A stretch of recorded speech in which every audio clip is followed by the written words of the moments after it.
ले फिर आ गए सब राज्य खुश है। मोदी जिंदाबाद। वो सबसे पहले मोदी जिंदाबाद। वह का सीन है। आप मोदी के नारे पाकिस्तान में लगा रहे हो। आज अगर मोदी अपना नाम रख लेना मोदी खान, कोई सेंस है इस बात की? मैं कसम खा के कहता हूँ ये सब मोदी को सपोर्ट करेंगे। ये सब क्या देखना पड़ रहा है? मुल्कों के बीच मोहब्बत बढ़ेगी, ये तो अच्छी बात है। कश्मीर दे के मोहब्बत नहीं करनी।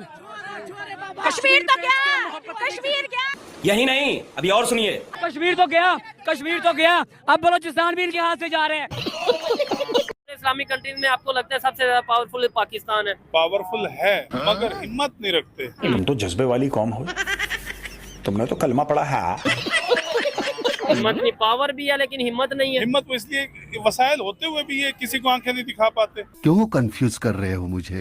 इंडिया हमसे देखें एक दिन बाद आजाद हुआ है तो वो कितनी तरक्की कर गया है। अबे साले इंडिया में अभी ट्रम्प आ रहे हैं, अच्छा। पहले भी वो आ चुका है। हमारे यहाँ पता नहीं ट्रम्प का कोई वजीर भी नहीं आता।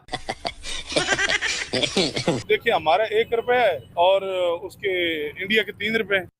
हमारा एक नहीं, इंडिया का 1 रुपया, हमारे 3.5 ऑलमोस्ट 3-3.5 रुपए बनते हैं। हमारी करेंसी का सत्यानाश हुआ पड़ा है। मैं तो यही सुन रहा हूँ कि ये पाकिस्तान नाजुक दौर से गुजर है। अच्छा, अब पता नहीं वो नाजुक लेकिन दौर पाकिस्तान में जज्बा बहुत है। तेरे जज्बा मेरे उस चीज पे।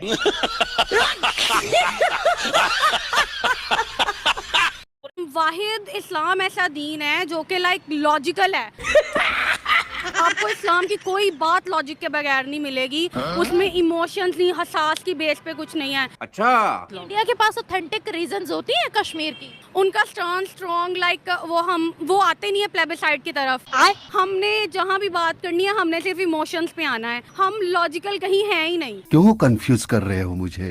लाइक कश्मीर के साथ हमारे दिल मिले हुए हैं, भाई हैं हमारे, ये वो बस यही बात है। और यहाँ जो लोग रह गए हैं कुछ यहाँ पर हो जाए, हम कहते हैं हम विक्टिम हैं, हमें टारगेट किया जा रहा है। पाकिस्तान एक सुपर पावर है, इसराइल हमें तबाह कर रहा है, इंडिया ना बात वहीं आ जाती है कि हम सिर्फ इमोशंस पे ठहरे हैं और वो करके दिखाते हैं।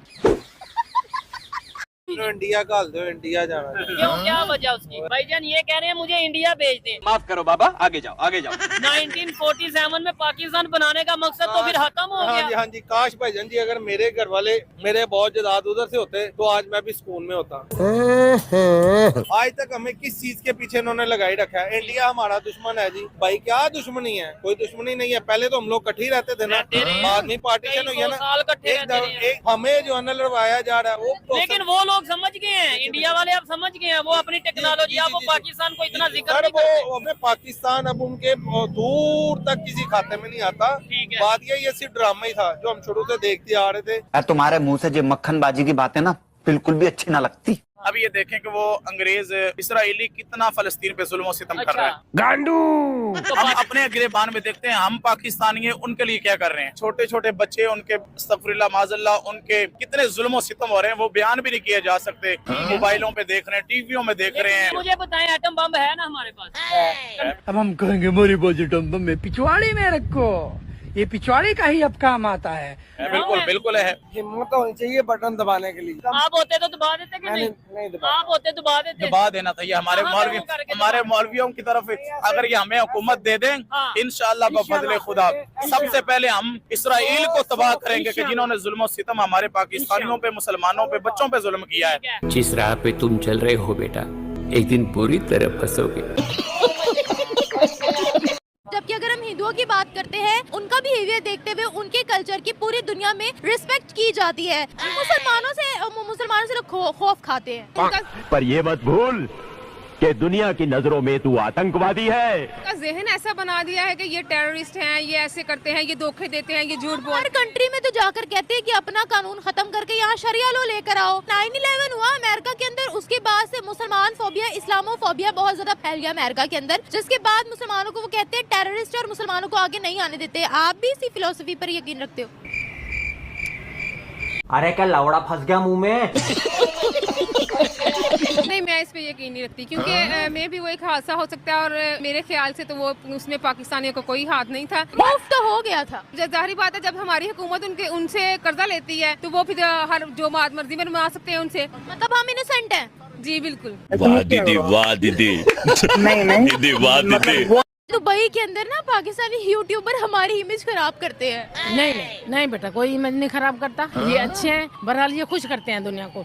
सातवीं फेल। ये गलियों में बैठकर भीख मांगते हैं। यहाँ के जो पाकिस्तानी इन्फ्लुएंसर वहाँ जाते हैं ना, वो और दुबई को खराब करते हैं। दुबई को तो बहुत बेहतर बना रहे हैं। दुबई में जाके काम करते हैं, दुबई चल रहा है। पाकिस्तानियों की मेहनत की वजह से चल रहा है। इंडियंस भी हैं हमसे ज्यादा हैं, लेकिन पाकिस्तानियों की एक्टिविटी यानी मेंटली तौर से पाकिस्तान बहुत ज्यादा जीनियस है। ये सऊदी अरब में काम करते हैं, उनकी वजह से ये इमारतें खड़ी करते हैं। हमें हमारी इमारतें खड़ी करने में, हमें बुलंदियों पर पहुंचाने में इंडिया का हाथ है। नहीं बेटा नहीं, ये पाकिस्तानी मेहनत करते हैं, इंडिया वाले बिल्कुल नहीं करते। ये गलत। भाई कहने के लिए शब्द नहीं है। गज़वा हिंद करना है आपको जी, गज़वा हिंद करना ना, हमारे पास एटम बॉम्ब है। खाना खाया? हाँ, खाना खाया? मोदी साहब को ये पता होना चाहिए कि हमने भी एटम बम शबे बारात पर चलाने के लिए नहीं रखे हुए। तो हमारे पास क्या है भाई, ये दिवाली के लिए रखा है क्या? आपको नहीं लगता कि दो पड़ोसी हैं, ऐसे बयानबाजी, हमें गज़वा हिंद वाली बयानबाजी नहीं करनी चाहिए? तो फिर वो हमारी सारी बातें मान ले और आपकी क्या बातें हैं जो इंडिया नहीं मान रहा? इंडिया हमारी गुलामी कर ले। सर फिर पागल हो गया। इंडिया आपकी गुलामी कर ले क्यों भाई? दुनिया की सुपर पावर है, 5th सुपर पावर। क्योंकि हम भी तो सुपर पावर हैं। इंडिया की गुलामी अब दुनिया कर रही है। आप सुपर पावर कब से हो गए? तेरे गाड़ में ऐसा लकड़ा डाल के तोड़ेंगे, भेड़ चोद। लकड़ा डाल के तोड़ देंगे गाड़ को। मुझे बताएं जज्बा कितना है हम में, अगर इंडिया से मुकाबला करना पड़े? इंडिया का मुकाबला हम करे, बम बांध के हम चले जाएंगे। ठीक है, बम बांध के चले जाएंगे। वो बम आएगा कहाँ से? हम खुद अपने जिस्म से बांध देगा। शाबाश। देखें उनके पास टेक्नोलॉजी चाहिए ना, की मेहरबानी है। जब वक्त आएगा तो बताएंगे इंशाल्लाह। ठीक है, लेकिन हम आपको नहीं अपने लगता मुसलमानों की जज्बे की वजह से इंशाल्लाह कुर्बानी देने के लिए एक दफा जरा कैमरे में अपनी मूछें दिखाएं, जरा पता चले कि भाई कितनी मूछें और कितना जज्बा है। मैं ये कहना चाहता हूँ, हमें एजुकेशन में आगे जाना चाहिए। ये नहीं कि अपने जिस्म से बम बांध दिए, दौर खत्म हो गया। में क्या जाएंगे, मतलब जिस्म से वो दौर भी खत्म हो गया जब फौज हमारी मुकाबला किया था। अच्छा। और इंशाल्लाह अभी भी हम मुकाबला करेंगे। पाकिस्तान नमक पैदा करने वाले मुल्कों में दुनिया पे दूसरे नंबर पे आता है, लेकिन नमक हराम पैदा करने वालों में नंबर 1 है। कौन सा कंट्री है इस समय दुनिया में जो जंग रुकवा सकता है? ये जो फलस्तीन, ईरान, इसराइल की जंग चल रही है, मुल्क रुकवा सकते हैं। कौन? तुर्की, ईरान, सऊदी अरब फर्स्ट पे। इंडिया के बारे में क्या? इंडिया को आप बीच में न लाए। अच्छा। वो दहशतगर्द है। तेरी वो खुद दहशतगर्द है। उसने क्या दहशत किस तरीके से, मतलब क्या उसने वो इस जंग में क्या किया? वो सारा भारत हमारे बलूचिस्तान को बर्बाद करने में मुलविस है। सिर्फ पाकिस्तान का एक लबैक हो, इसराइल आज भाग जाएगा। आखिर कब आना है? आसिम मुनीर साहब कर सकते हैं, बाकी कोई कुछ पूरी नहीं कर दुनिया में अगर कोई जंग रुकवा सकता है सकता। तो आसिम मुनीर साहब बस, उसकी एक धमकी बहुत अहमियत रखती है पाकिस्तान की। तो ये एक धमकी से इसराइल की जंग ऐसे रुक क्या हम जाएगी। अब अगर तुम लोग नए हो तो सब्सक्राइब करो, वो जो लाल वाला बटन है उसके साथ स्कैम करो या फिर महफिल जमाओ, मुझे नहीं पता, बस क्लिक हो जाना चाहिए।